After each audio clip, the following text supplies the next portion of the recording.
Good morning, everyone. Thanks again for tuning into Sin's Workshop Podcast. Hope everyone's having a great day. All right, so today we're going to be talking about Kingdom of Ice and Bone by Jill Criswell. I have to say I thoroughly enjoyed this book. I was blown away by it, actually.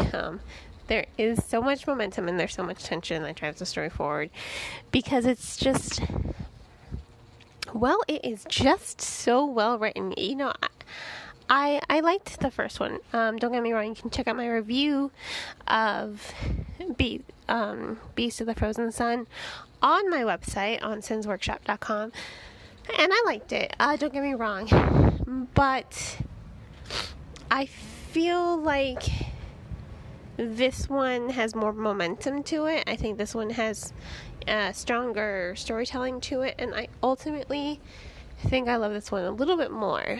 And the reason being is because of all that tension that drives the story. It's such a high stakes, high tension story. And it honestly took my breath away. I mean, I read it so fast because I just couldn't put it down. And the whole reason being is because, you know, Lyra has come a long way in her journey to, save her people, and the man that she loves, Riker.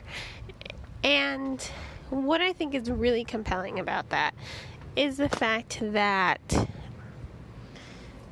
how do I say this? They each think that the other one is dead. You know, as a reader, you're going between their perspectives, so they're not dead. You know, you see at the end of the book that they both think the other one's dead, but that they're not dead. In fact, I think that's really, really cool. And it does create a lot of tension for the story because, oh my God, in this book, they constantly get so close to one another. You think they're going to reunite, and then fate snatches them away. Oh, found my son's pacifier. Sorry, I've been looking for this for days. And I thought that was so well done, how it did that, because it was executed so well, this tension that brings the characters so close.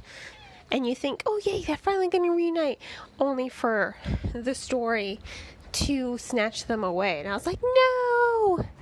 But then everything that happens in between just makes the story more engaging.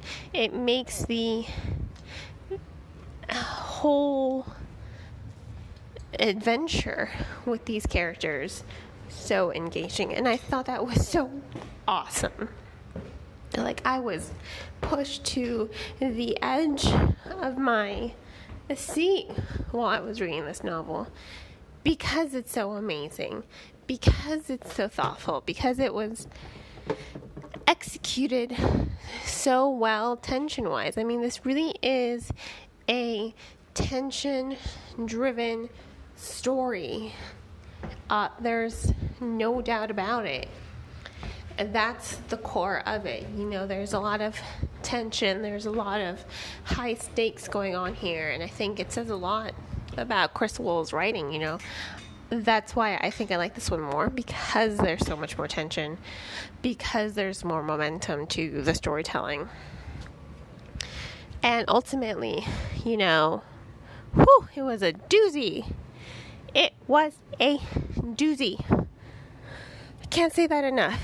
Whole reason being, not only do these characters come so close to reuniting only to be stripped away constantly, but Lyra, she has the blood of the fallen ones. She has the power, rather, of the fallen ones in her bloodline.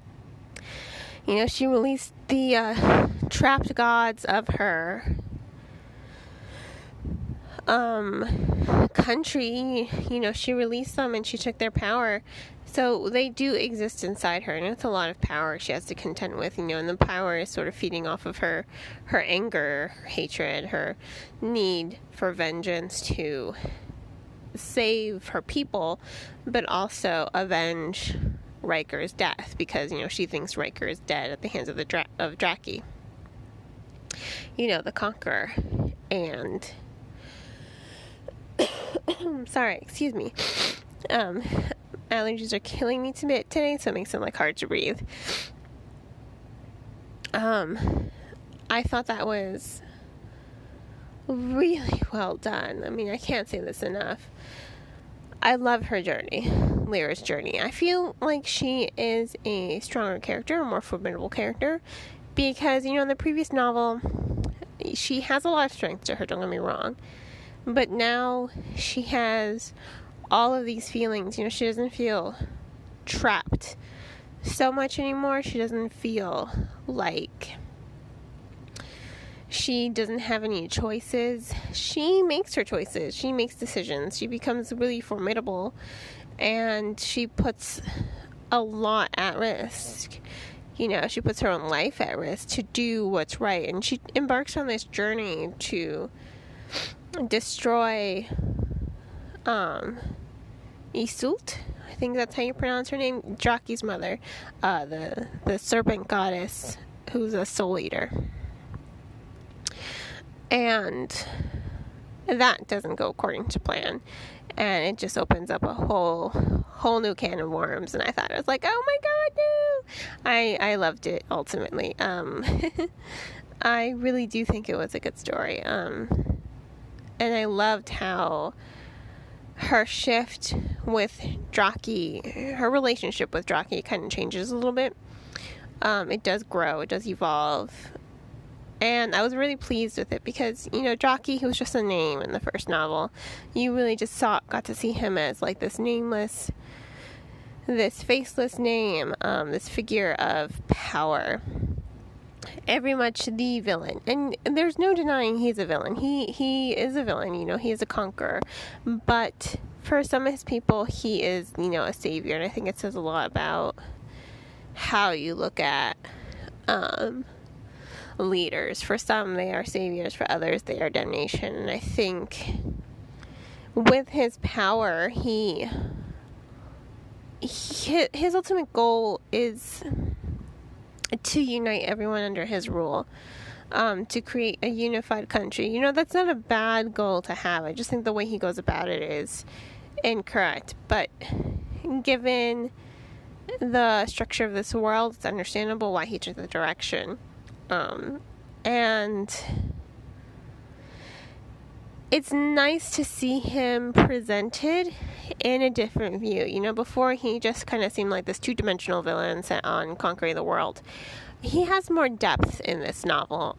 You really do get to understand him. The prologue is just him before he was Draki, and I thought that was really powerful because it showed his relationship with Riker, the beginnings of the relationship, how pure it was, and now we see how that purity has been corrupted, how it's been warped by who Draki is now. And I really did enjoy that. I did like that. I thought it created more tension to the story, and it really did make him a formidable villain. He's still a villain, but there are shades of gray to him. There are some qualities about him that are somewhat redeemable. So, I mean, you still want him to lose in the end. There's no doubt about that. You want him to lose. But his relationship with Lyra, you can understand it a little bit more. You can see how it develops and how it grows. You can understand him a little bit more as well. And I always think that's great when you have a villain that you can understand. That you can find some redeemable aspects of a villain, Don't get me wrong, I do like those villains that are just pure chaos anarchy. I mean, the Joker is my favorite villain of all time. But I also do like complex villains, I feel like Draki's more like Lex Luthor, let's say that, definitely a villain, definitely has a god complex and a huge ego, but in the long run, their goal, because you have to say this, Lex Luthor has superiority issues. He is xenophobic. He is threatened by Superman and other superheroes. But ultimately, I mean, Lex Luthor, he wants to do good to humankind, even if it's in a corrupt and egomaniac maniacal way. I think Drocky is a lot like Lex Luthor. I'll say that, and I think Lex is also a really good villain. That's what I love about villains. You have these villains that are multidimensional, that you can understand, and that are relatable. And I think Drocky is definitely one of those villains who is like that. He is an egomaniacal. He does have a god complex. He has a literal god complex. He thinks he's immortal. He thinks he's better than everyone. But when you see the good that he has done in this novel, because you get to see it, it brings new dimension to his character, and I think it makes him an even better villain, And I like how Criswell develops his relationship with Lyra. I mean, she's really so bent on revenge and anger and all that stuff, and it really is blinding her. She's falling into this dark pit, and it's sort of, and Drocky's, he is in some ways enabling her, and he also wants to help her channel her power. He wants to help her, but he wants her to be his consort, his queen. And he is, it's like he's a grand chess player. He sees all these pieces, and he's moving all these pieces to get to where he wants to. And I thought that it was really well done, honestly. I have to say this about Criswell's writing. You can see that it's grown. And, God, that ending. Oh, my God, that ending was so good. It was so good. I can't begin to express how much that ending, it threw me through a loop. I was just like, no. I can't wait to do the YouTube video for this review. I know my YouTube videos usually go up before, but I do record them after. But oh my gosh, it was just, that was such a damn good ending, and I was just like, no, now I'm so eager for the next book. I just can't wait to get my hands on it. But you know what? This is Kingdom of Ice and Bone. I have to give it 4.5 stars. Not quite 5 stars, because 5 stars are for books that really, really blow me away. I like to reserve those because I like to be super picky. But 4.5 stars. Go ahead and purchase this book off of bookshop.org. And if you don't have money, which I know, for a lot of us, myself included, money is tight, go ahead and check out the book from your local library. Libraries are a great resource for the community and definitely deserve all of the support they can get. And you know what?